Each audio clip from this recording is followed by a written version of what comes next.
Ma'am आपका order. हाँ, उसी टेबल पे रख देना।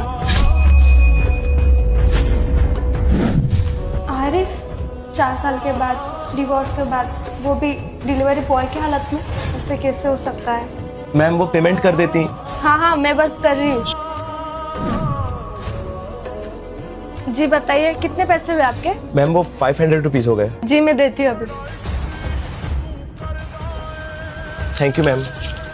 सुनिए, हाँ वो मैंने आपको कहीं देखा है। आप गोमती नगर साइड रहते हो ना? जी हाँ, पर आपको कैसे पता? वो एक्चुअली आपकी जो वाइफ थी ना महक, वो मेरी फ्रेंड थी, इस वजह से मैंने आपको देखा है। अच्छा, तो आप मेरी वाइफ की दोस्त हैं?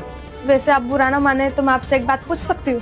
पहले तो आपका बहुत बड़ा बिजनेस था, बड़े बड़े होटल्स में जाना और महंगे महंगे कपड़े पहनना, लेकिन अचानक ही डिलीवरी बॉय की जॉब, ऐसा क्यों? वो क्या है ना मैम साहब, हमारी फैक्ट्री में ना आग लग गई थी और उसी आग में मेरे पापा एक्सपायर हो गए, तो तब से काफ़ी नुकसान हो गया हमारा। तो अब नुकसान की भरपाई तो भरनी ही थी, इसलिए काफ़ी लोगों से मदद मांगी मैंने, सबसे पैसे उधार भी मांगे, लेकिन किसी ने भी मेरी मदद नहीं की। बस इसीलिए उसके बाद मुझे जो भी काम मिला उसे करना मैंने प्रेफर समझा।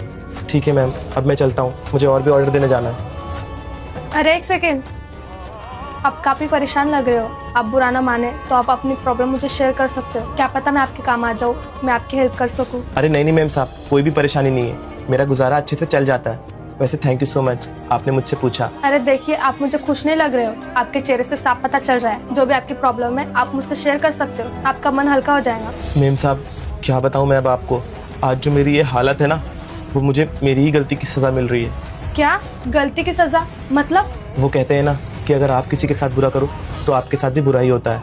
मैंने अपनी वाइफ को डिवोर्स देके किसी और लड़की से शादी कर ली थी और मेरी लाइफ की सबसे बड़ी गलती यही थी मेरी। क्या आपने मेरे को डिवोर्स दे दिया? वो आपसे प्यार नहीं करती थी क्या? नहीं नहीं मैम साहब, वो तो मुझसे बहुत प्यार करती थी, पर मैं ही पागल था जो किसी और लड़की के बहकावे में आ गया था।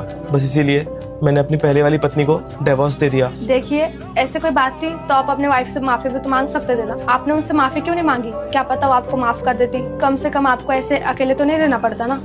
और जिस लड़की से मैंने शादी की थी ना, वो मुझे मेरी पहले वाली पत्नी के खिलाफ बहुत भड़काती थी और उसने मुझसे प्यार नहीं किया था, उसने बस मेरी प्रॉपर्टी की वजह से मुझसे प्यार किया था, इसीलिए उसने मुझसे शादी करी थी। एक्चुअली उसने मुझसे शादी की ही नहीं थी, बस दिखावा किया था प्यार करने का। और शादी होने के बाद उसने मेरी आधी प्रॉपर्टी अपने नाम कर ली और आधी जो प्रॉपर्टी बची थी वो सारी आग में बर्बाद हो गई जल के। और उस समय वो भी मेरी मदद करने नहीं आई, उल्टा जो उसने प्रॉपर्टी मेरी अपने नाम करी थी वो लेके वो मुझसे दूर हो गई। और उसके बाद जब मैंने उससे अपनी प्रॉपर्टी मांगी तो उसने मुझे धमकी देने लगी कि कहने लगी पुलिस केस में फंसा दूंगी अगर मुझसे एक भी प्रॉपर्टी मांगने की कोशिश करी। उसके बाद मैंने अपने रिश्तेदारों से भी मदद मांग के देखी, मेरी मदद किसी ने नहीं की, उल्टा मुझसे सारे नाते तोड़ दिए और फिर